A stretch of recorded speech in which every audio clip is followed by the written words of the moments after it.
Hola a todos, soy Jimena María León Flora de segundo de Bachillerato F y en este vídeo vamos a explicar nuestro trabajo de subida de nota de matemáticas que he hecho junto a mi compañera Luciana. Para nuestro trabajo hemos elegido la función de desintegración radiactiva que a su vez pertenece a la fórmula de desintegración radiactiva y como podemos observar es una función exponencial que más tarde haremos en el estudio porque tiene el número neperiano y nos indica el número de núcleos que quedan sin desintegrarse en función del tiempo. Por tanto, la n es el número de núcleos que quedan sin desintegrarse, la n sub 0 el número de núcleos iniciales, lambda la constante de desintegración que depende de cada elemento y la t es el tiempo porque la función va en función del tiempo. Un caso práctico de este modelo es la datación del carbono 14 que se usa para estimar la edad de los fósiles y los restos arqueológicos. La desintegración del carbono 14 sirve una función exponencial decreciente y esto se debe a que el carbono 14 tiene una probabilidad fija de desintegrarse en un tiempo determinado.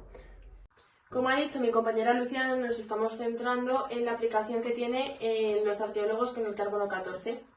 Cuando, por ejemplo, un ser humano está viviendo, pues mantiene un equilibrio entre el carbono de la atmósfera y su carbono, pero llega un momento que se muere y entonces ese equilibrio deja de estar y el carbono comienza a disminuir según la función exponencial. Y lo que hacen los arqueólogos es comparar la cantidad inicial estimada que piensan que tiene y lo que ha quedado todavía sin desintegrarse de carbono. Siguiendo con el estudio de la función, ahora vamos a ver el dominio y el recorrido. El dominio es los valores que toma la x y como podemos ver este va de 0 a más infinito ya que el tiempo siempre es positivo, como observamos aquí. Por otra parte tenemos el recorrido que son los valores que toma la y esta también va de 0 a más infinito ya que la cantidad de carbono 14 que se desintegra nunca es 0. Podemos ver por otra parte que el número de carbono 14 desintegrado siempre va a ser menor que el inicial y mayor que 0. Continuando con el estudio de la función, voy a pasar a explicar los puntos de corte con los ejes, empezando por el eje X. Por el recorrido que acaba de explicar mi compañera Luciana, que va de 0 a más infinito, sabemos que la función siempre es positiva y que por tanto va a comenzar a disminuir pero nunca va a llegar a ser 0. O sea, en nuestro caso hemos elegido el carbono, pues el carbono va a empezar a disminuir así, pero nunca va a llegar a ser x igual a 0, entonces no hay puntos de corte con el eje X. Y en cuanto al eje Y, bueno, pues tenemos la función, entonces si t es igual a 0 y sustituimos, tenemos que n de 0 es igual a n sub 0 por e, bueno, pues el exponente sabemos que cualquier número por 0 es 0. Entonces e elevado a 0. Y sabemos que cualquier número elevado a 0 es 1. Entonces llegamos a la conclusión, que ya sabemos por la propia fórmula, que n de 0 es igual a n sub 0. Es decir, que esto es la cantidad inicial. Estudiar las asíntotas que tiene. Al ser una función exponencial vemos que tiene una asíntota horizontal en y es igual a 0, ya que la función se acerca a 0 indefinidamente sin que ésta llegue a 0. Por otro lado, para calcular esto hemos visto los límites de cuando cuando x tiene a más y menos infinito y vemos que estas han coincidido. Por otra parte, para estudiar el punto donde está la asíntota horizontal, hemos visto que la función nos queda e elevado a menos infinito, siendo este 0 el punto.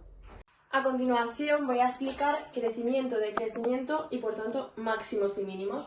Bueno, pues como ya sabemos, el crecimiento y decrecimiento se estudia con la derivada.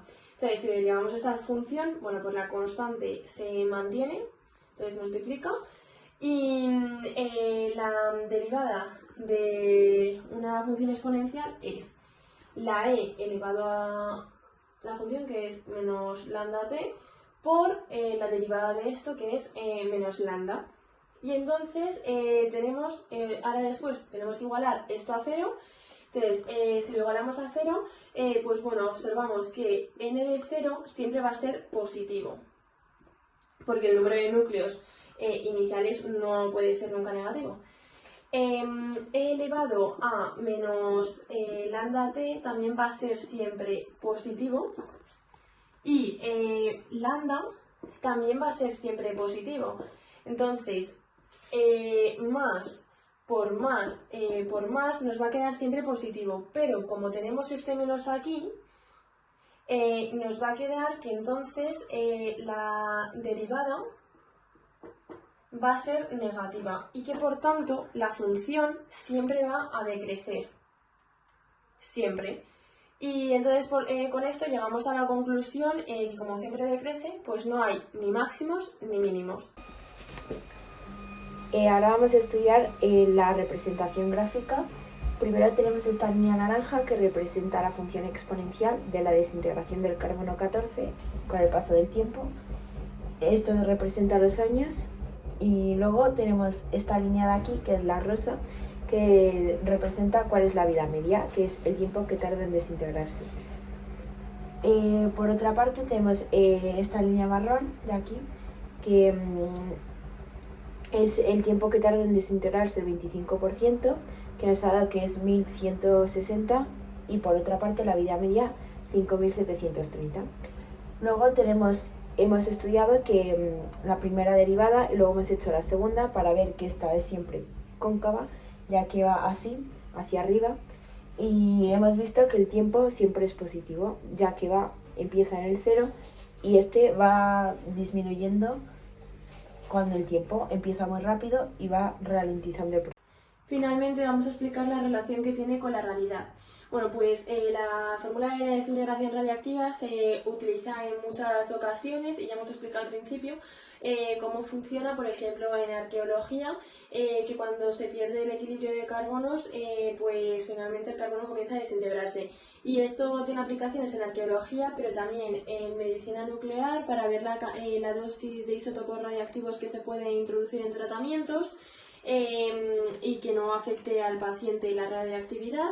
Y también en otros casos, como por ejemplo los residuos nucleares, para ver cuánto tiempo tardan en dejar de ser peligrosos esos residuos.